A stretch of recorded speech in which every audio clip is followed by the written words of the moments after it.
Hello everyone. आप लोगों ने पिछले चैप्टर में सेकंड चैप्टर में एसिड एंड बेसिस के बारे में स्टडी किया था। आज हम स्टडी करेंगे chapter third of metals and non metals class 10th science के बारे में। आई होप आप लोगों को सेकंड चैप्टर भी अच्छे से समझ आ गया होगा। अगर आपको समझ नहीं आया, if you have any doubt you can ask in the comment box. Understand? तो यहाँ देखिए मेटल्स एंड नॉन मेटल्स के बारे में सबसे पहले हम स्टडी करेंगे मेटल्स एंड नॉन मेटल्स की जो फिजिकल प्रॉपर्टीज होती है कि जो उनकी चीजें हैं बिना केमिकल्स के यूज के, जो उनकी अपनी खुद की प्रॉपर्टीज होती है वो क्या होती है। उसके बाद हम डिस्कस करेंगे कि उनकी केमिकल प्रॉपर्टीज क्या होती है। First of all physical properties of metals and non metals. First property हमारी इसके अंदर आती है लस्टर। लस्टर का मतलब होता है चमक की, किस चीज के अंदर चमक है, मेटल्स के अंदर है या फिर नॉन मेटल्स के अंदर है। अंडरस्टैंड? फर्स्ट हमारा जो पॉइंट है वो यहाँ पे ये है कि लस्टर, लस्टर क्या होता है, चमक होती है। Lustre, metals have shiny surface. Metals का जो सरफेस होता है वो शाइनी होता है, यानी कि मेटल्स के अंदर क्या होती है, चमक होती है। इसका एक एग्जांपल है gold and silver. Gold and silver जिसकी हम ज्वेलरीज क्या करते हैं, बनवाते हैं, तो उनमें क्या होती है, शाइन होती है। तो मेटल्स हैव शाइनी सरफेस, तो मेटल्स क्या हुए, लस्टर हुए, उनमें क्या होती है, चमक होती है। But non metals don't have shiny surface. Non metals के पास शाइनी सरफेस नहीं है, तो नॉन मेटल्स के पास लस्टर वाली प्रॉपर्टी नहीं है। तो एग्जांपल इसका क्या है, एक्सेप्शन केस जो है इसका नॉन मेटल्स का वो क्या है, एल्यूमिनियम है। एल्यूमिनियम को छोड़ के, एल्यूमिनियम को छोड़ के बाकी जितने भी नॉन मेटल्स होते हैं उनका क्या होता है, शाइनी सरफेस नहीं होता। तो इसका जो एक्सेप्शन केस है वो क्या है, एल्यूमिनियम है, क्योंकि एल्यूमिनियम जो होता है जिसके बर्तन बनते हैं, aluminium is the form of stainless steel, जिसके आप बर्तन भी घर के अंदर टेंसिल्स आप यूज करते हो, तो वो क्या होते हैं, शाइनी होते हैं। अंडरस्टैंड? ये थी हमारी first property of metals and non metals. Second property हमारी इसके अंदर आती है हार्डनेस। हार्डनेस यानी कि कितनी कठोरता होती है मेटल्स के अंदर और नॉन मेटल्स के अंदर। मेटल्स के अंदर जनरली हार्ड, जो मेटल्स होते हैं वो जनरली मतलब जनरल तौर पे, आम तौर पे अक्सर क्या होते हैं, हार्ड होते हैं। तो एग्जांपल उसका क्या है, आयरन है। एग्जाम्पल क्या है उसका, आयरन है। एक्सेप्शन केस हमारा है सोडियम एंड पोटेशियम। जो इसका मेटल्स का जो एक्सेप्शन केस है हार्डनेस का, सोडियम और पोटेशियम है, क्योंकि सोडियम और पोटेशियम क्या होंगे, सॉफ्ट होंगे हमारे। अंडरस्टैंड? तो इसी की same property, non metals are soft. Non metals हमारे जनरली क्या होते हैं, सॉफ्ट होते हैं, आमतौर पे सॉफ्ट होंगे, लेकिन उसका भी एक एक्सेप्शन केस है, डायमंड, जिसको तुम क्या बोलोगे, एक हार्ड नॉन मेटल। डायमंड हमारा क्या होगा, हार्ड नॉन मेटल होगा, उसको हम नाइफ से कट नहीं कर सकते। अंडरस्टैंड? ये आपकी टू प्रॉपर्टीज। फर्स्ट हमारी क्या है, लस्टर है, यानी कि जो मेटल्स होते हैं वो क्या होंगे, शाइनी होंगे, और जो नॉन मेटल्स होंगे वो हमारे शाइनी नहीं होंगे। सेकंड प्रॉपर्टी हमारी हार्डनेस की बारी आती है। जो नॉन मेटल्स होते हैं, मेटल्स हमारे जनरली हार्ड होते हैं, उसका एक्सेप्शन केस है sodium and potassium. But non metals are soft, उसका भी एक एक्सेप्शन केस है डायमंड। डायमंड को छोड़ के जितने भी नॉन मेटल्स होते हैं वो जनरली क्या होते हैं, सॉफ्ट होते हैं। अंडरस्टैंड? अब हमारी थर्ड प्रॉपर्टी, स्टेट, कि वो किस स्टेट में एग्जिस्ट करते हैं, सॉलिड, लिक्विड या फिर गैसियस स्टेट में। जो मेटल्स होते हैं exist in solid state, general तौर पे किसमें, सॉलिड स्टेट में क्या करेंगे, एग्जिस्ट करेंगे। एक्सेप्शन है उसका एक मरकरी। मरकरी जिसका सिंबल हम क्या लिखते हैं, Hg। मरकरी हमारा क्या होगा, लिक्विड फॉर्म में होगा। अंडरस्टैंड? लिक्विड मरकरी जो हमारा है वो एक्सेप्शन केस है, किस केस में, सॉलिड, मतलब सॉलिड के केस में। सॉलिड हमारे क्या होंगे, सारे मेटल्स होंगे, लेकिन सिर्फ मरकरी को छोड़कर मरकरी हमारा क्या होगा, लिक्विड फॉर्म में होगा। अंडरस्टैंड? इसके अंदर अब सेम आती है नो नॉन मेलिएबल। जो ये नॉन मेटल्स होते हैं वो क्या होंगे, नॉन मेलिएबल होंगे। ठीक है? उसके बाद नेक्स्ट हमारा आता है, लेकिन जो नॉन मेटल्स होते हैं, इसका ये छूट गया, नॉन मेटल्स जो होते हैं सॉलिड और गैसियस दोनों फॉर्म में क्या होंगे, एग्जिस्ट करेंगे। जो नॉन मेटल्स होते हैं सॉलिड एंड गैसियस दोनों स्टेट के अंदर क्या करेंगे, एग्जिस्ट करेंगे। एक्सेप्शन ब्रोमीन, इसका एक एक्सेप्शन क्या है, ब्रोमीन है, क्योंकि ब्रोमीन क्या होगा, लिक्विड होगा। अंडरस्टैंड? नेक्स्ट हमारा आएगा मैल्येबिलिटी। मैल्येबिलिटी का मतलब होता है can be beaten into thin sheets. इनको बीट करने के बाद, पीटने के बाद हम पतली चादरों में, थिन शीट्स में क्या कर सकते हैं, कन्वर्ट कर सकते हैं। Can be beaten into thin sheets, किसके अंदर, पतली चादरों के अंदर इनको कन्वर्ट किया जा सकता है पीटने के बाद। अंडरस्टैंड? एग्जांपल हमारा है यहाँ पे सिल्वर एंड गोल्ड। जो सिल्वर एंड गोल्ड है उनको बीट करने के बाद हम किस में कन्वर्ट कन्वर्ट कर सकते हैं, ज्वेलरी के अंदर अपना कन्वर्ट करते हैं। अंडरस्टैंड। अब इसी का आया नॉन मैलिएबल। जो नॉन मेटल्स होते हैं वो नॉन मैलिएबल्स होते हैं, यानी कि उनको कन्वर्ट नहीं किया जा सकता पीटने के बाद भी। ठीक है। अब नेक्स्ट हमारी आती है ductility. Ductility into thin wires. जो हमारे मेटल्स होते हैं उनको हम थिन वायर्स, पतली तारों में भी क्या कर सकते हैं, कन्वर्ट कर सकते हैं। एग्जांपल है इसका copper and aluminium. Copper and aluminium की वायर्स जो हमारे हाउसेज में, हमारे बिजली की फिटिंग के अंदर, इलेक्ट्रिसिटी के अंदर जो यूज होती हैं, तो वो जो थिन वायर्स होती हैं वो किसकी बनी होती हैं, मेटल्स की होती है, क्योंकि metals are the good conductor of electricity. अगर हम नॉन मेटल्स को उसके अंदर ऐड कर देंगे, वायर्स के अंदर लगा देंगे, पुट कर देंगे, तो वो क्या नहीं करेंगे, इलेक्ट्रिसिटी को कैच नहीं करेंगी, because non metals are the bad conductor of heat and electricity. Understand. तो जो कॉपर और एल्यूमिनियम की वायर्स, यानी कि मेटल्स को वायर्स के अंदर भी कन्वर्ट किया जा सकता है, जिसका एग्जांपल है कॉपर एंड एल्यूमिनियम। ठीक है। उसके बाद बारी आती है कंडक्टर। कंडक्टर क्या होते हैं, जो मेटल्स होते हैं good conductor of heat and electricity. Good conductor होंगे हीट और इलेक्ट्रिसिटी के। एग्जांपल क्या है इसका, गुड कंडक्टर यानी कि जो कॉपर की वायर्स को तुम यूज करते हो इलेक्ट्रिसिटी के अंदर। उसके बाद बारी आती है पुअर कंडक्टर। जो नॉन मेटल्स होते हैं वो क्या होंगे, पुअर कंडक्टर होंगे, किसके, हीट और इलेक्ट्रिसिटी के। अंडरस्टैंड। Exception graphite. ग्रेफाइट को छोड़ के, क्योंकि ग्रेफाइट क्या है, कार्बन की फॉर्म होती है। अंडरस्टैंड। अब उसके बाद आती है डेंसिटी की बारी। डेंसिटी होता है घनत्व। High density and high melting point. जो हमारे मेटल्स होते हैं उनकी हाई डेंसिटी होती है और हाई ही क्या होगा, मेल्टिंग पॉइंट होगा। But non metals have low density and low melting point. तो इनके पास क्या होगा, नॉन मेटल्स का लो मेल्टिंग पॉइंट होगा और लो ही क्या होगी, हमारी डेंसिटी होगी। ठीक है। और फर्स्ट देख लीजिए, ये थी हमारी फिजिकल प्रॉपर्टीज मेटल्स की और नॉन मेटल्स की। फर्स्ट हमारा था, हमने लस्टर के बारे में स्टडी किया, यानी कि जो शाइन जो होती है वो मेटल्स के अंदर होती है, नॉन मेटल्स के अंदर नहीं होती। उसके बाद नेक्स्ट हमने पढ़ा हार्डनेस। हार्डनेस जनरली तौर पे जो मेटल्स होते हैं वो क्या होंगे, हमारे हार्ड होंगे, लेकिन नॉन मेटल्स जनरल तौर पे हमारे सॉफ्ट होते हैं, डायमंड को छोड़ के। जो इसका एक्सेप्शन केस है वो क्या है, डायमंड है। थर्ड हमने इसके अंदर पढ़ा था कि जो स्टेट होती है, जो मेटल्स होते हैं वो एग्जिस्ट करते हैं ओनली सॉलिड स्टेट, लेकिन non metal exist in solid and gaseous state also. Understand. Next हमारा मैलिबिलिटी। इनको बीट करके थिन वायर्स के अंदर क्या किया जाता है, कन्वर्ट किया जाता है, और थिन शीट्स के अंदर भी क्या होगा, कन्वर्ट किया जा सकता है। तो मैलिबिलिटी एंड डक्टिलिटी दोनों ये पॉइंट नॉन मेटल्स के होते हैं, लेकिन नॉन मेटल्स क्या होंगे, नॉन मेलेबल होंगे, नॉन डक्टाइल होंगे। ठीक है। उसके बाद नेक्स्ट कंडक्टर। तो जो ये होंगे मेटल्स होंगे, ये गुड कंडक्टर होंगे हीट एंड इलेक्ट्रिसिटी के, copper and aluminium like that. And non metals are the poor conductor of heat and electricity. उसका एक्सेप्शन केस भी क्या है, एक ग्रेफाइट, क्योंकि ग्रेफाइट क्या है, कार्बन की फॉर्म होती है। तो नेक्स्ट हमारा डेंसिटी। तो high density and high melting point, low density and low melting point.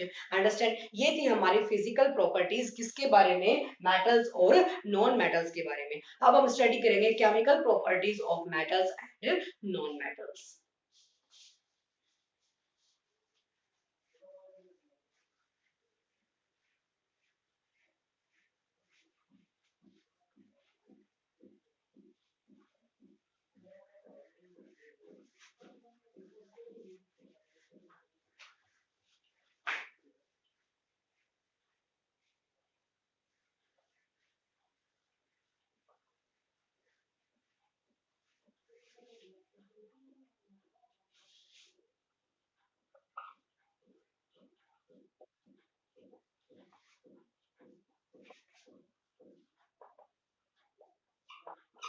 अब बात आती है इनकी केमिकल प्रॉपर्टीज की। जो मेटल्स की हमारी क्या होंगी, केमिकल प्रॉपर्टीज, यानी कि किसी की चीज के साथ, किसी अदर चीज के साथ उसको रिएक्ट कराने के बाद क्या फॉर्म होता है। तो फर्स्ट पॉइंट हमारा इसके अंदर आता है when metal react with air. जब मेटल्स क्या होंगे, एयर के साथ रिएक्ट करेंगे तो हमारी प्रॉपर्टी क्या बनेगी।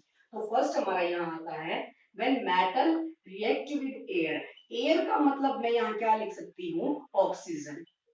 जब मेटल किसके साथ, ऑक्सीजन के साथ रिएक्ट करेंगे in presence of air, air में क्या प्रेजेंस है, ऑक्सीजन, तो एयर की जगह में क्या लिख सकती हूँ, oxygen. When metals react with oxygen they give metal oxide, तो हमें क्या मिलेगा प्रोडक्ट में, मेटल ऑक्साइड, मेटल ऑक्साइड हमें यहाँ पे मिलेगा। Understand, when metal react with oxygen they give metal oxide. ठीक है, तो ये हमारा क्या बना, रिएक्टेंट बना, जो हमने फर्स्ट चैप्टर में आपको बताया, और जो प्रोड्यूस होता है वो हमारा क्या होता है, प्रोडक्ट होता है। तो जब मेटल्स ने रिएक्ट किया ऑक्सीजन के साथ तो हमें क्या मिला, मेटल ऑक्साइड मिला। अंडरस्टैंड, अब इसका एक एग्जांपल देख लीजिए, 2C मेटल मैंने लेती हूँ Cu, तो 2Cu प्लस O2, तो हमारा यहाँ क्या बना, 2CuO, कॉपर ऑक्साइड। जब कॉपर ने ऑक्सीजन के साथ रिएक्ट किया तो क्या बना, कॉपर ऑक्साइड। कॉपर ऑक्साइड कभी भी बर्न नहीं होता, मतलब ऑक्सीजन की प्रेजेंस में क्या होगा, उसके ऊपर एक ब्लैक कोटेड लेयर आ जाती है ओनली। तो जब कॉपर ऑक्सीजन के साथ रिएक्ट करता है तो उसके ऊपर लेयर किस कलर की आती है, ब्लैक कोटेड। ये 1 मार्क्स में क्वेश्चन पूछा जा सकता है कि जो लेयर कॉपर के ऊपर बनती है ऑक्सीजन की, वो किस कलर की होती है, ब्लैक कलर की होती है, जब वो ऑक्सीजन की प्रेजेंस में रिएक्ट करता है।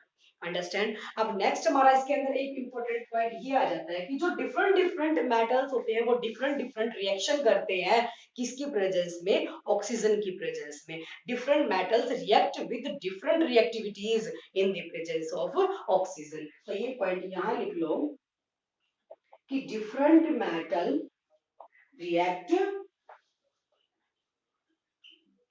different reaction in presence of air या फिर oxygen,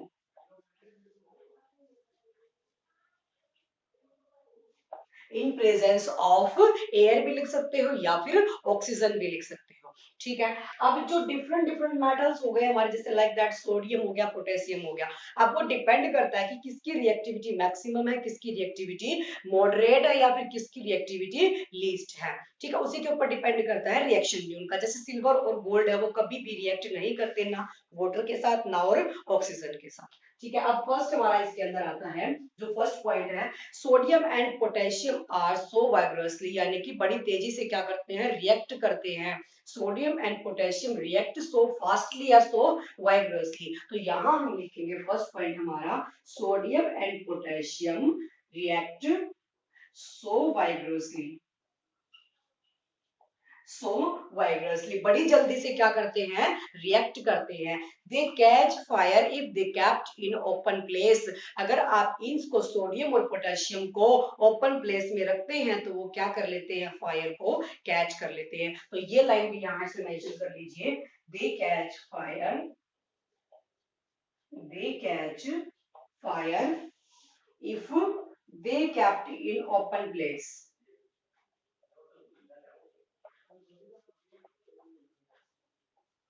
if they kept in open place, अगर इनको ओपन प्लेस में रखा जाएगा तो वो क्या कर लेंगे, फायर को कैच कर लेंगे। तो प्रिवेंशन करने के लिए इसकी, यानी कि इस चीज को रोकने के लिए, इस चीज के बचाव के लिए उसको किस चीज के अंदर रखा जाता है, किरोसिन ऑयल के अंदर रखा जाता है। तो prevention, for prevention they emerged in, they kept emerged in kerosene oil, तो प्रिवेंशन के लिए इसको किसमें रखा जाएगा, किरोसिन ऑयल में रखा जाएगा, केरोसिन ऑयल में रखा जाएगा। अंडरस्टैंड, ये था हमारा फर्स्ट पॉइंट, किसका, जो डिफरेंट मेटल्स रिएक्ट करते हैं ऑक्सीजन के साथ। पहला पॉइंट मैंने बताया था कि जब मेटल्स ऑक्सीजन के साथ रिएक्ट करेंगे तो मेटल ऑक्साइड बनाएंगे, लेकिन different different metals react with different reactivities, different reactions with oxygen. तो sodium potassium react so vigorously, बड़ी जल्दी से क्या करते हैं, रिएक्ट करते हैं, react so vigorously, they catch fire if they kept in open place, अगर उनको ओपन प्लेस में रखा जाएगा तो वो फायर को जल्दी कैच कर लेंगे। तो इसको प्रिवेंशन यानी कि बचाने के लिए इस चीज से, दे कैप्ट इमर्ज्ड इन केरोसिन ऑयल, उसको किस चीज के अंदर रखा जाएगा, केरोसिन ऑयल के अंदर रखा जाएगा। अंडरस्टैंड, अब नेक्स्ट पॉइंट इसका हमारे अंदर हमारा आता है कि जो हमारे कॉपर, सिल्वर और गोल्ड होते हैं वो रिएक्ट नहीं करते किसकी प्रेजेंस में, ऑक्सीजन की प्रेजेंस में। तो यहाँ हम लिख सकते हैं, silver and gold doesn't react, does not react in presence of oxygen, in presence of oxygen. Oxygen की प्रेजेंस में जो सिल्वर और गोल्ड है वो कभी भी रिएक्ट नहीं करते। अंडरस्टैंड। अब थर्ड हमारा इसके अंदर आएगा आयरन फीलिंग जो होती है वो बर्न हो जाती है लेकिन आयरन बर्न नहीं होता। तो iron can burn but iron feeling does not burn. Understand. यहाँ लिख सकते हो तुम, आयरन का सिंबल होता है Fe। Iron can burn but iron feeling यानी कि जो पतली पतली उसकी वो होती है all pin like that. Iron feeling can burn, can burn, can not आएगा यहाँ पे, can not, iron can not burn. जो आयरन होगा वो बर्न नहीं होगा बट आयरन फीलिंग्स क्या हो जाती हैं, बर्न हो जाती हैं। एक इंपॉर्टेंट पॉइंट जो मैंने पीछे भी आपको बताया था कि जो कॉपर होती है, कॉपर के ऊपर क्या हो जाती है, एक लेयर आती है ब्लैक कोटेड लेयर। किसकी आती है, एक ऑक्साइड की यानी कि ऑक्सीजन की। तो कॉपर क्या नहीं होगा, डैमेज नहीं होगा बट उसके ऊपर क्या हो जाती है, एक लेयर आ जाती है। एक आता है कैल्शियम। कैल्शियम जो होता है हमारा, यहाँ भी लिख दो, copper have coated with black layer of oxide, coated with black layer of oxide, with black layer of oxide। एक इंपॉर्टेंट पॉइंट और है इसके अंदर, जो कैल्शियम वगैरह होते हैं वो क्या करते हैं, उनके ऊपर जो थिन लेयर आती है ऑक्सीजन की वो प्रिवेंट करती है उनको किससे, ऑक्सीडेशन से। तो जो कैल्शियम वगैरह होंगे इनके ऊपर थिन लेयर आती है, thin layer of oxygen, thin layer of oxide लगा लो या oxygen, for prevention the, for prevention the oxidation, जो उनको डैमेज होने से क्या करती है, बचाती है। ठीक है, ये थे हमारे की जो डिफरेंट डिफरेंट मेटल्स होते हैं वो डिफरेंट डिफरेंट क्या करते हैं, रिएक्ट करते हैं कि अलग अलग रिएक्टिविटीज के साथ। क्योंकि एक रिएक्टिविटी सीरीज होती है, कुछ क्या होंगे हमारे मोस्ट रिएक्टिव होंगे, कुछ क्या होते हैं मॉडरेट होते हैं, लेकिन कुछ क्या होंगे होंगे, लीस्ट रिएक्टिव होते हैं। ठीक है, अब नेक्स्ट हमारा आता है इसके अंदर सेकंड प्रॉपर्टी, ये कि हमारी फर्स्ट प्रॉपर्टी जब मेटल्स ऑक्सीजन की प्रेजेंस में रिएक्ट करते हैं। सेकंड प्रॉपर्टी हमारी आती है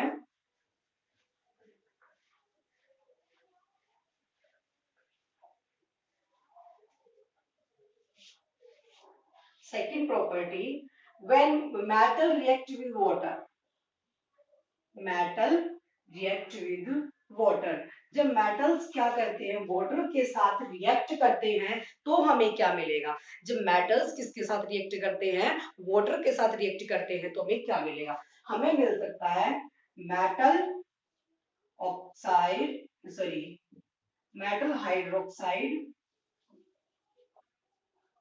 या फिर मेटल ऑक्साइड, मेटल ऑक्साइड या फिर मेटल हाइड्रोक्साइड मिल सकता है। ठीक है, अब वो डिपेंड करता है कि जो हमेशा ही जो मोस्ट रिएक्टिव एलिमेंट होंगे वो क्या बनाएंगे, मेटल हाइड्रोक्साइड बनाएंगे, लेकिन जो लीस्ट रिएक्टिव और मॉडरेट होंगे वो हमेशा क्या बनाएंगे, मेटल ऑक्साइड बनाएंगे। ये इन दोनों में डिफरेंस है कि दोनों किस बेसिस पे हाइड्रोक्साइड बनता है, किस बेसिस पे ऑक्साइड बनता है। जो हाईली रिएक्टिव होंगे यानी कि जो most reactive element like that sodium and potassium, वो होंगे वो क्या करेंगे, मेटल हाइड्रोक्साइड बनाएंगे हमेशा ही, लेकिन जो अदर होंगे मॉडरेट होंगे लीस्ट रिएक्टिव होंगे वो हमेशा ही क्या बनाएंगे, मेटल ऑक्साइड बनाएंगे। अंडरस्टैंड। अब इसका एक वो देख लीजिए रिएक्शन, मेटल मैं अगर यहाँ ले लेती हूँ, हम मेटल यूज करेंगे पहले सोडियम, यानी कि जो मोस्ट रिएक्टिव एलिमेंट हमने रिएक्शन यहाँ यूज किया है, जो मोस्ट रिएक्टिव एलिमेंट है वो हमारा सोडियम है। इसके साथ हम किसको, 2H2O यानी कि वाटर को जब तुम इसके साथ क्या कराते हो, रिएक्ट कराते हो, तो तुम्हारा यहाँ क्या बनेगा, मेटल हाइड्रोक्साइड, यानी कि 2NaOH प्लस क्या बच जाएगा हमारा, हाइड्रोजन गैस, क्या बच जाएगा, हाइड्रोजन गैस बच जाएगी। अंडरस्टैंड। जब मेटल वाटर के साथ रिएक्ट किया तो मेटल हाइड्रोक्साइड, यानी कि जो हाईली, अब रिएक्टिविटी सीरीज है जो नेक्स्ट मैं तुम्हें बताऊंगी, नेक्स्ट पॉइंट रिएक्टिविटी सीरीज पर डिपेंड करता है कि तुम्हें पता चलेगा इससे कि कौन सा मोस्ट रिएक्टिव है और कौन सा हमारा लीस्ट रिएक्टिव है। तो जो सोडियम होता है मोस्ट रिएक्टिव होता है। जब इसने वाटर के साथ रिएक्ट किया तो जो मोस्ट रिएक्टिव वाले हैं वो क्या बनाएंगे, हाइड्रोक्साइड बनाएंगे। ये बनाएंगे हाइड्रोक्साइड मोस्ट रिएक्टिव वाले, और ये बनाएंगे लीस्ट और मॉडरेट वाले। जो ऑक्साइड है वो क्या बनाएंगे, हमारा रिमूव क्या हो जाएगा, हाइड्रोजन गैस। तो दोबारा देख लीजिए 2Na यानी कि सोडियम ने जब वाटर के साथ रिएक्ट किया तो सोडियम हाइड्रोक्साइड प्लस हाइड्रोजन बन गया।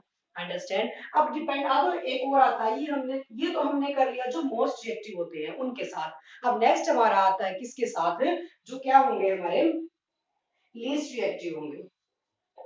जो लीस्ट रिएक्टिव होंगे उनके साथ क्या होगी, जब ये रिएक्ट करते हैं लीस्ट रिएक्टिव के अंदर, या फिर मॉडरेट तुम ले सकते हो इसके अंदर। जो लीस्ट रिएक्टिव और मॉडरेट होते हैं वो हमेशा ये क्या बनाते हैं, ऑक्साइड बनाते हैं। अब ये देख लीजिए, यहाँ मैं ले लूं 3Fe प्लस H2O, वाटर के साथ जब रिएक्ट करेंगे, एल्यूमिनियम ले लेते हैं, यहाँ पे एल्यूमिनियम ले लो।